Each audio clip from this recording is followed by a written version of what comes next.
कुछ पाने की चाह बची, न कुछ खोने की हैसियत, न्यूट्रल स्टेट में रहना। हम सब के पास भीतर की आंख है। आप अपनी ओर जागकर शान की जिंदगी जीना।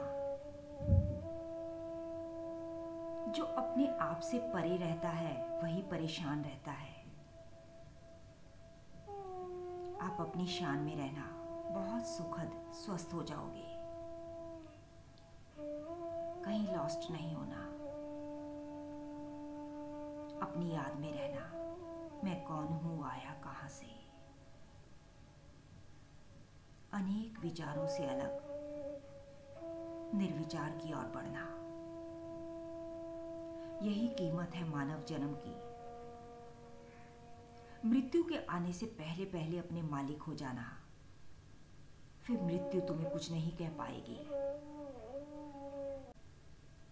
जन्मों जन्म बीते इस विष रूपी बेड़री को लेकर हम घूम ही रहे हैं। कभी मनुष्य तन में, कभी पशु तन में, कभी कीट पतंगे, कभी पेड़ पौधे। बार बार किसी न किसी तन में जा रहे हैं। क्या कारण है? आज भी हमें गुरु मिले, पूर्व में भी मिले थे, इसीलिए आज उनकी वाइब्रेशंस हमें सतत मिल रही है। लेकिन क्या करें, मन उनके रंग में नहीं रंगा। हमने तन को तो गुरु के सामने बिठाया, लेकिन मन को नहीं बिठाया। गुरु आज्ञा में हमने आंखें भी बंद कर ली, कमर भी सीधी कर ली, चेहरे पर आर्टिफिशियल हंसी भी ले आए, लेकिन मन बैठते ही बाहर निकल गया। क्योंकि मन साधना नहीं करना चाहता, मन संभलना नहीं चाहता, और उसका कारण केवल तुम ही हो। क्योंकि तुमने तन को तो अर्पित किया, लेकिन मन का सुउपयोग, सदुपयोग और सम्यक उपयोग नहीं किया। सुउपयोग यानी मन और इंद्रियों को सही दिशा में ले जाना है। सदुपयोग, अभी तुम्हारे पास समय और शक्ति दोनों है, लेकिन इनका यूज हायर पर्पस के लिए करना है। तीसरा सम्यक सदुपयोग, यानी बुद्धि को इस प्रकार से विकसित करना है कि मैं कौन हूं, अपने स्वरूप को जानने की प्यास को पैदा करना है। लेकिन ये तभी संभव है जब गुरु के रंग में रंगोगे। अभी तो हमारा तन रंगा है, लेकिन मन नहीं रंगा। अभी भी दिमाग चल रहा है कि ऑडियो को लाइक करें या डिसलाइक करें। कोई कोई विरला ही यह हिम्मत कर पाता है कि इस विचार को सभी लोग सुने, सभी संभले, सभी सुधरे। और भले ही कोई सुधरे ना सुधरे, मैं तो अपना काम करूं, लेकिन नहीं। इसीलिए कबीर जी को कहना पड़ा, तन को जोगी सब करे, मन को बिरला को, सब सिद्धि सहजे पाए, जो मन जोगी होए कबीरा, जो मन जोगी हो। जिसका मन रंग गया, जोगी हो गया, वो सब सिद्धि सहज ही पा गया। सहज सिद्धि यानी आनंद, शांति, प्रेम से बढ़कर कोई सिद्धि नहीं। तुम जिसकी खोज बाहर कर रहे हो, वो सब तुम्हें अपने अंतस में सहज ही प्राप्त होती है। हर पल, हर क्षण अनुभव में अपने आप आता है। लेकिन अगर तुम्हारा मन गुरु के रंग में रंग गया, तो अब तुम्हें कहीं नहीं भागना। बल्कि वो सारी सिद्धियां खुद ही भागकर तुम्हारे द्वार पर आएंगी। लेकिन अभी तुम्हें उसका अनुभव नहीं हो पा रहा, तो समझ लेना, यकीनन अभी मुझी में कुछ कमी है। खैर छोड़ो, इस टॉपिक को फिर कभी लेंगे। अभी हम भगवत गीता के श्लोक का आनंद लें। पिछले वॉल्यूम में हमने देखा कि कोई मान दे या अपमान दे, शब्द मुख्य ना बने, क्योंकि सामने वाले में भी वही नित्य परमात्मा है। शब्द भी है, अभी नहीं है। कॉन्टिन्यूअस टेप नहीं चलती, यानी जो परिवर्तनशील है उसमें मन को नहीं चिपकाना। उसमें हमने नित्य परमात्मा जो हमेशा है वही दिखना चाहिए। इसका मतलब हुआ तुम योगारूढ़ हो गए हो। नेक्स्ट श्लोक में कहा गया, जिसका अंतःकरण ज्ञान और विज्ञान से तृप्त है। ज्ञान यानी सही और गलत की पहचान होना। लेकिन समय आने पर जब प्रैक्टिकली आवश्यकता हो तब यह ज्ञान उपस्थित हो, उसे विज्ञान कहते हैं। यानी सही का उपयोग और गलत को रिजेक्ट करना दोनों चाहिए। जो सही समय पर ज्ञान उतर आए, विशेष ज्ञान यानी विज्ञान। जब ऐसा होता है तो तुम तृप्त यानी संतुष्ट हो जाओगे। जिसकी स्थिति विकार रहित है, कर्म का तो कुछ भी उदय में आ सकता है, लेकिन उसके भीतर विकार नहीं उठता। विकारों को वो हटाता नहीं है। वो सब तो प्राथमिक भूमिका दी, लेकिन अब ध्यान की तरफ जा रहे हैं, इसीलिए विकार उठता ही नहीं। वस्तु, व्यक्ति, स्त्री को देखकर विकार ही नहीं आता।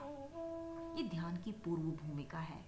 इसीलिए नेक्स्ट श्लोक में कहा गया, जिसके लिए मिट्टी, पत्थर और सुवर्ण सब समान है, वह योगी युक्त अर्थात भगवत प्राप्त है, ऐसे कहा जाता है। मतलब भगवत प्राप्त है, लेकिन भगवत अनुभूति में फर्क है। यानी अब थोड़ा ध्यान में सरकेगा तो अनुभूति होगी। नेक्स्ट श्लोक में 9 प्रकार के लोग बताए गए हैं। सुहृद, मित्र, वैरी, उदासीन, मध्यस्थ, द्वेष्य और बंधुगणों में, धर्मात्माओं में और पापियों में भी समान भाव रखने वाला अत्यंत श्रेष्ठ है। पहला शब्द आया सुहृद, यानी दिल से अच्छा। दूसरा शब्द आया मित्र यानी फ्रेंड, वैरी यानी दुश्मन, उदासीन यानी इनडिफरेंट, जिन्हें कोई फर्क नहीं पड़ता, मध्यस्थ यानी न्यूट्रल, यानी तुम भी चुप मैं भी चुप, न तुम कुछ कहो न मैं कुछ कहूं। फिर है द्वेष्य, यानी जिसके दिमाग में कुछ उल्टा पुल्टा चलता ही रहता है, बंधुगण यानी रिलेटिव्स। फिर आया धर्मात्मा, जो अच्छे कार्य में लगे हैं, पापी जो सतत बुरे कार्य में लगे हैं। उन सब में समान भाव रखने वाला अत्यंत श्रेष्ठ है। यानी चाहे कोई परमात्मा है या पापी है, दुश्मन है या मित्र है, चाहे कोई बुरे कामों में ही लगा हुआ है, चाहे कोई घोर पापी है, इन सब के प्रति तुम में समान भाव आया हो। तो अब 10वें श्लोक से ध्यान के डिसिप्लिन, बाह्य और आंतरिक दोनों रूप बताना शुरू करूंगा। भगवान कृष्णा बता रहे हैं, लेकिन उससे पहले इन सभी बातों को 15 दिन तक अभ्यास करना। शब्दों से अनुभूति नहीं मिलेगी, अनुभव के लिए तरंग चाहिए। उसके लिए सभी के लिए समदर्शिता का भाव हो। समदर्शिता अंधा नहीं हो जाता, बहरा नहीं हो जाता, समदर्शी अविवेकी नहीं हो जाता। वो गलत धर्म को भी सही माने, वहां सिर झुकाए, और सही में भी सिर झुकाए, ये नहीं। समदर्शी उसे कहा जाता है जो गलत को गलत जानता है और फिर वहां से वापस लौटता है, स्टेप बैक। वो सिर नहीं झुकाता। सदगुरु को सदगुरु जानता है, सिर झुकाता है और फिर असदगुरु से वापस मुड़ जाता है। हर जगह ये विवेक चाहिए, कौन सदगुरु कौन असदगुरु, काले को काला सफेद को सफेद। अब उसकी प्रज्ञा इतनी स्पष्ट होती है, गलत को गलत कहने की हिम्मत होती है, साहस आता है। और जब तुम इस मार्ग पर चलते हो, ऊपर की धारणाएं छूटती जाती हैं, जो सच है वो है। इनकी समदर्शिता का गुण चाहिए सबके अंदर। यह अत्यंत साहस की बात है, और ये समदर्शिता आती है तभी तुम ध्यान में परमात्मा की अनुभूति के लिए तैयार होते हो। थोड़ी देर उस नित्य प्राप्त वस्तु की मस्ती में आनंद का अनुभव कीजिए, बंद आंखों से। स्वयं के प्रति अहोभाव, उल्लास का भाव। तुम ही हो परमात्मा, तुम ही वो नित्य प्राप्त हो। बस केवल उसको रोम रोम से अनुभूत करना है।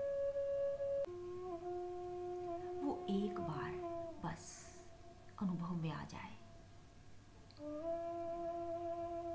ये सब कुछ जो आयोजन है कर्म योग से ध्यानवान, भक्ति योग से ध्यान, ज्ञान योग से ध्यान और ध्यान से परमात्मा की अनुभूति। जिसे खोजना है या जिसमें खोना है वो सब तुम्हारे भीतर है, सबके भीतर है। यह खोज शुरू होती है तुम्हारे खो जाने से। महसूस कीजिए, ये प्राणवायु भी जो आ रही है, जा रही है, परमात्मा की ही प्रतीति है, हस्ताक्षर है ये तुम्हारी देह में। परमात्मा के होने का सबूत है ये। जो अभी ये परमात्मा तुमसे अलग हो जाए तो बाहर का श्वास बाहर रह जाए और भीतर का भीतर सबूत है। श्वास आ रहा है, श्वास जा रहा है, यानी परमात्मा भीतर है। गॉड इज इन प्रसन्नता। महसूस कीजिए, ईश्वर कहीं नहीं गया, हम सबके भीतर अभी इसी क्षण में है। उसकी ऊर्जा निरंतर बह रही है।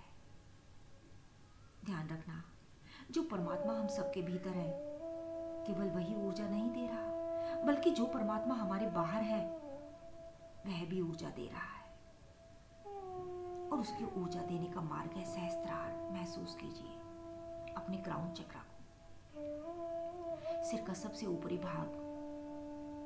एक परमात्मा जो सतत तुम्हें भीतर से ऊर्जा दे रहा है और एक परमात्मा का स्वरूप जो तुमसे बाहर भी है, हर जगह व्यापक है, कण कण में, जो निरंतर हमें शक्ति दे जा रहा है तुम्हारे सहस्त्रार के माध्यम से।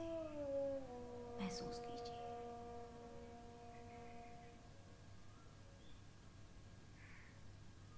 हर बार उसी का चेहरा, हर बार उसी की आंखें, हर बार उसी की यादें, हर बार उसी की